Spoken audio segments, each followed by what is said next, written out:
It's just plugging up the chisel plow and we haven't even gone 200 feet. That's not gonna work. It's plugging up and it's just not even digging.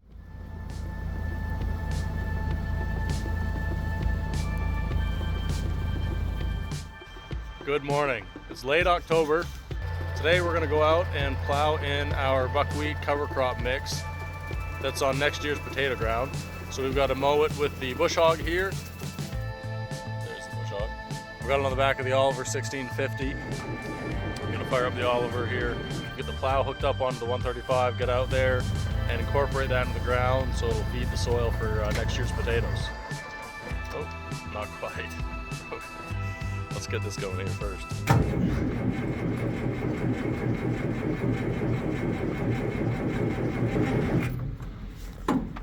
I think we need some ether. It was 22 degrees this morning, so everything's a little chilly. This old stuff struggles to start in the cold a little bit.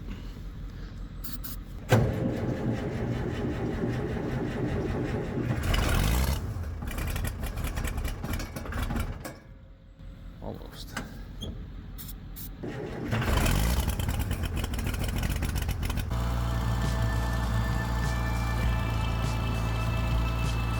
Behind me, I've got my 96 F350 charging up the 135. It needs the parasitic draw that's wrong with it fixed, but the kill switch is a lot easier usually. So we're getting that charged up. Justin just went to get the boost pack because it still didn't have enough juice with the pickup jumping it. So we're gonna try to get that running.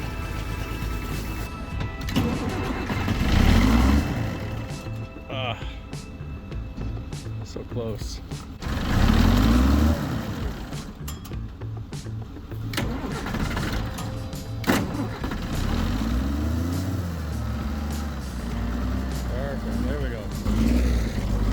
That's a lot better. Okay. Now we can get something done today. I don't know what it is about this, but you gotta rev it more than you want to. It will not catch it. I always feel bad, like I'm over revving it when it's cold, but it will not catch unless you do it.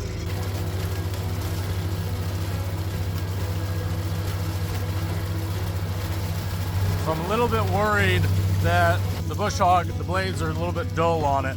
It's not chopping up the buckwheat very well. It's kind of leaving it long and stringy and kind of just thrashing it. When you're mowing down grass or buckwheat or whatever you are, right before you're gonna plow it under, you gotta make sure that the stalks are chopped nicely, that everything's mulched up really well, so that when the plow comes through, it can fold over the soil and it won't plug up the plow. If you get a lot of this long, stringy stuff, it'll plug up the plow point. One piece will come, plug up the plow point, and then it'll kind of snowball, and you'll all of a sudden get this big pile of junk. So Justin's gonna go a little bit slower, ground speed, a little bit faster RPMs, and do a round trip, and then we're gonna look at it again. We might have to sharpen the blades, or maybe even drop our speed a little bit more just to really mulch this up. It's not making that much of a difference.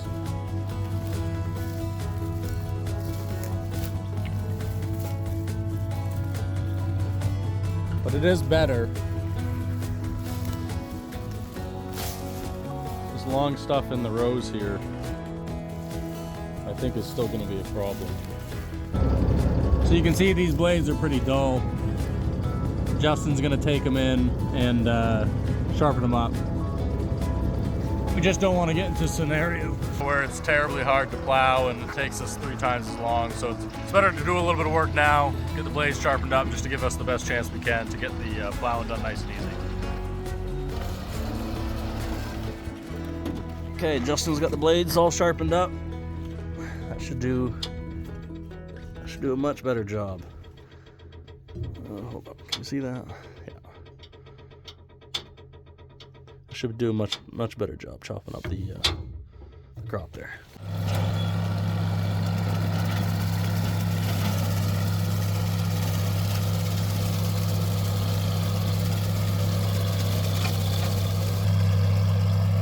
A much better job. You can see these are cut off really nice and short and mulched up.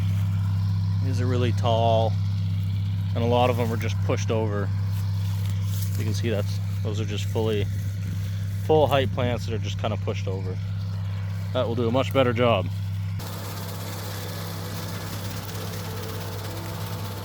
What we've got here is a cover crop of two different species.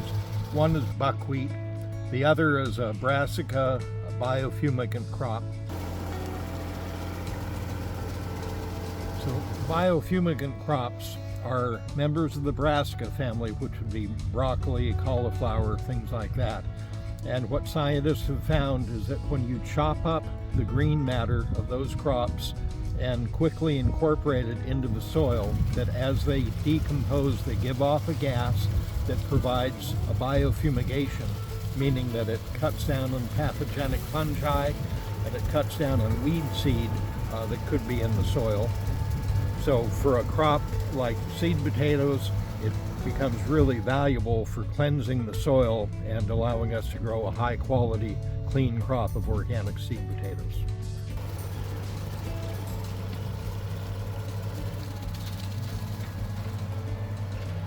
So buckwheat is the tall crop with brown straw, and the rapeseed is the low-growing green crop. The buckwheat got killed by frost a couple of weeks ago. The dwarf Essex rapeseed is extremely hardy. It's still growing even though this morning it was 20 degrees.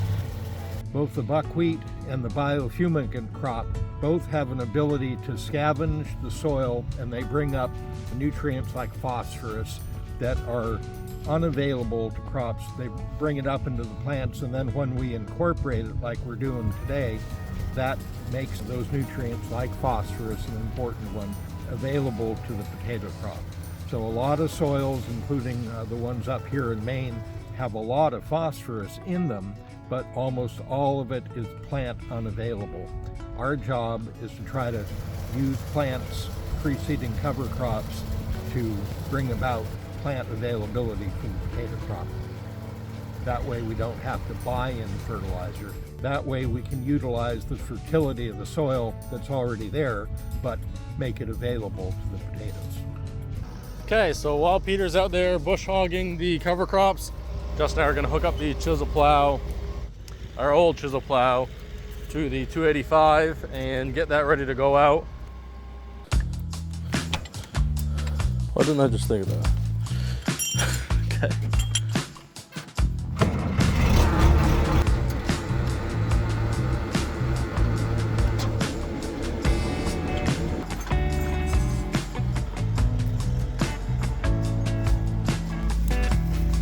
Hook the fence back up so the cows don't get out.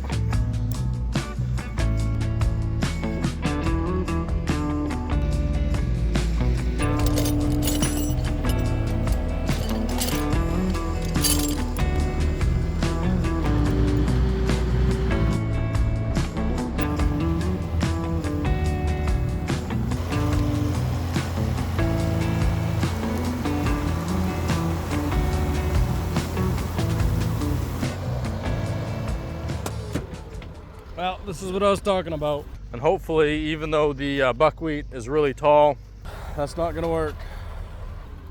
The stalks are too tall and they're just plugging up. It's just plugging up the chisel plow, and they haven't even gone 200 feet. There's a slight chance we're gonna have to moldboard plow it if we can't get it to incorporate. I think we're gonna have to get the moldboard plow. It's plugging up and it's just not even digging, it's holding it up in the air. Okay, so we got the 85 put away. We got the 135 with the moldboard plow. We're gonna try that now. So here comes Justin. Hopefully this will do what we want it to do. Turn that soil over really nice and incorporate those beautiful cover crops. It'll feed the potatoes for next year.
back. You should have come back on that side, yeah. And go around this. Yeah, clockwise. Yeah, okay, that's this problem.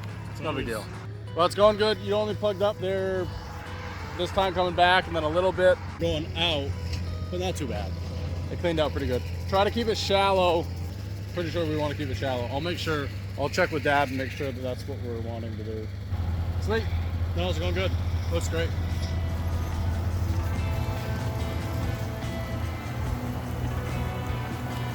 So the moldboard plowing is going much better. It's actually able to turn the soil and to cut through the tall buckwheat. The buckwheat is kind of drying out, so it's getting kind of leathery and it's really tough. It's hard for it to cut through. It's hard for the chisel plow to cut through, and that's why it was bunching up. It couldn't rip through it. But the moldboard plow has coulters on it, those discs going along the same direction that the tractor's moving, and it cuts the top of the soil and lets it flip it over with the moldboard.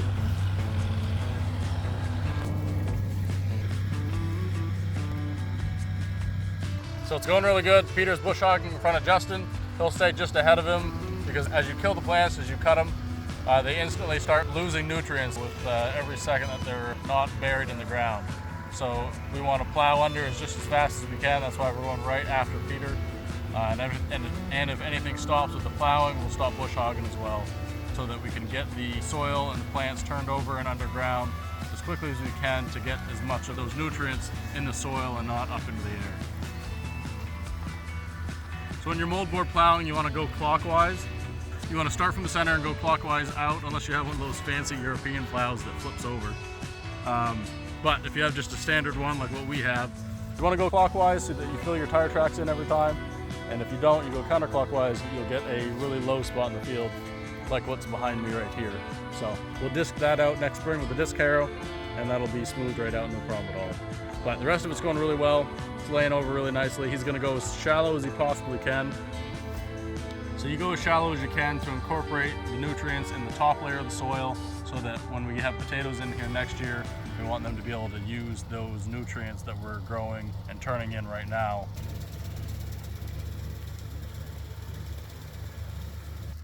I'd love to get you guys some nice drone shots of this stuff, but I crashed the drone into a tree and it's being fixed right now. So next time we're out in the field, we'll have the drone.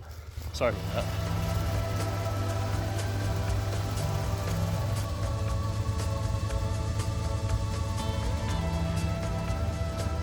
Well, it's the next morning. Justin and Peter got most of this field knocked out last night.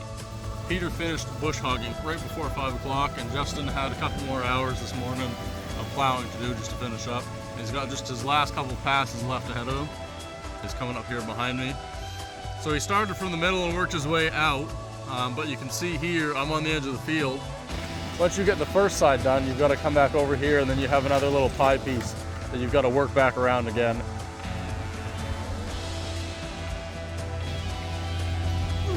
That's a big rock. It's not too big a deal. Pretty much always happens. Unless you get out the tape measure and do it exact and get the front and the back of the field lined up perfectly, it's going to happen. You're going to get at least a few passes. But that's what he's doing now. He's got just another round trip or two left, and we're going to get this wrapped up. This is the last field work we're going to do for the year. Last field work we do every year is this right before the winter. It's been really dry. It's starting to sprinkle on me now, so this is perfect timing. We're getting this done right before it rain. We're gonna get out of the field, put all the equipment away, and then all of our groundwork will be done. So thanks for watching. We'll see you next time. If you got any value out of this, if you liked it at all, if you could like and subscribe down below, hit the bell for notifications so you don't miss any of our videos. We post them once a week. Just updates on what we're doing here on the farm, what's going on, and how we farm our organic seed potatoes.